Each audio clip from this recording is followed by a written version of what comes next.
পশ্চিম বর্ধমান জেলার দুর্গাপুরের ২৮ নম্বর ওয়ার্ডের নম সগরভাঙ্গা জয় বালাজি গ্রুপের ৪ নম্বর ইউনিটের রাজনৈতিক দলগুলি শ্রমিকের স্বার্থে কিছু না দেখেই আন্দোলন করে থাকে।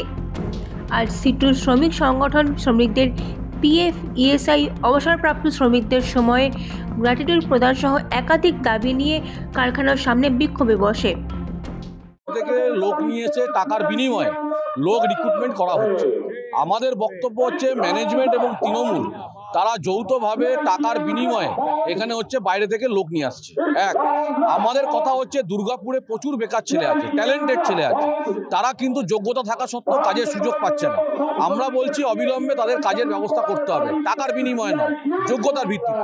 দ্বিতীয় কথা হচ্ছে আমাদের যে এইখানে যারা শ্রমিক আছে, অবসরপ্রাপ্ত শ্রমিক, তারা গ্র্যাচুইটির টাকা পাচ্ছে না। গ্র্যাচুইটির টাকা ম্যানেজমেন্ট মেরে দিচ্ছে, যেখানে দাঁড়িয়ে ভারতবর্ষের আইন যা আছে সেই আইনে যা বলা আছে যে শ্রমিকদের গ্র্যাচুইটির টাকা, যেটা প্রপার যে গ্র্যাচুইটির টাকা, সেই টাকা হচ্ছে মিটিয়ে দিতে হবে।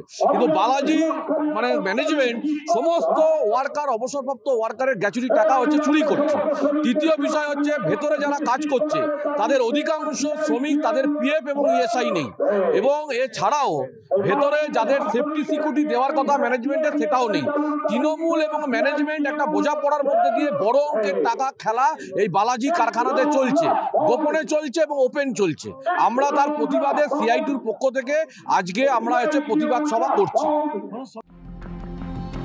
দুর্গাপুর থেকে নিজস্ব প্রতিনিধির রিপোর্ট, এএনএম নিউজ। আরও খবরের আপডেট পেতে সাবস্ক্রাইব করুন আমাদের ইউটিউব চ্যানেলটি আর বেল আইকনে ক্লিক করুন নোটিফিকেশনস পেতে।